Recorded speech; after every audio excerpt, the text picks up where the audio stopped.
Hey RATBAGGERS, some sad news today for console fans expecting Core Keeper to launch on Xbox One, PS4 and Nintendo Switch. It does look like they've got an indefinite delay. This has been announced in Discord. I'm going to read out the full statement and yeah, just hope that eventually it does arrive soon. Hi Explorers, we want to share an update with you on Nintendo Switch, PlayStation 4 and Xbox One versions of Core Keeper. We've been working hard to ensure that these versions of the game live up to your expectations, and this is going to require a little bit more time on our end. Sadly, that means we won't be able to hit our intended release date of September the 17th.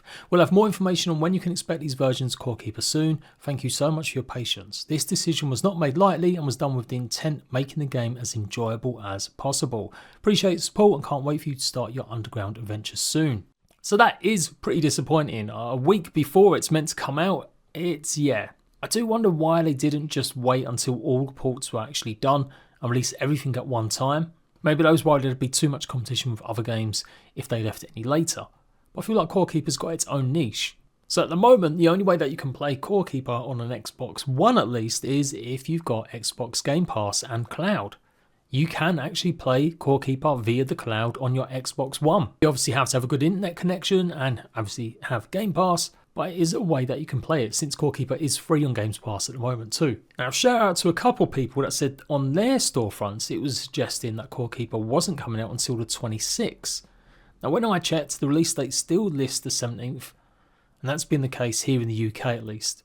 So maybe that is the next day. Actually, Pug and Fireshine don't necessarily want to give it just in case they do miss it again. But something I had only just realised was the download version for the Switch version wasn't scheduled to come out until the 29th of the 10th anyway. I've been hoping to pick up a physical copy. My son's got his Switch and I think he'll love it. We've been playing a little bit on the Xbox, but for sure playing it on the go. It is a bit odd to see that date as nothing has really ever been listed by Pugstorm other than just simply saying it would be available on the 17th as well as the physical copy editions.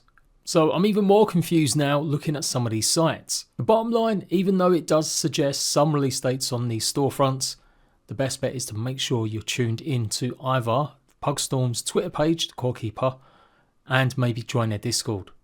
Of course, I'll always give you the lowdown as well the minute we get an actual proper release date, but as of right now, Core Keeper isn't releasing on Xbox One, PS4 or Switch natively for a while yet.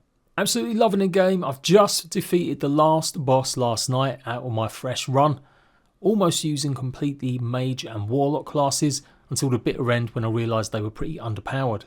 You guys gave me some good feedback yesterday about when I spoke about the updates and the future of what you can expect. Consoles are much waiting for a big quality of life update as well as some hot fixes. Still no news when that's going to hit, but again, like I said in that video, probably not for a couple of weeks. It is going through a separate port team, then it's got to go for certification. If it's any sooner, great, but yeah, I wouldn't expect it anytime soon. But with that, you guys had a bunch of ideas. I think it's universally accepted, and the devs know themselves that the mage and the warlock classes definitely need buffing. Particularly warlock, it just is a bit too slow and a bit too tedious.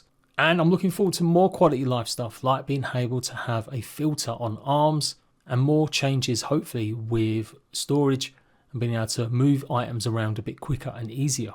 But with them little niggles aside, Core Keeper is still one of the best games I've played in absolutely years. I was meant to dive back into Grounded a little bit this week as I told everyone I would be taking a break while I covered Core Keeper.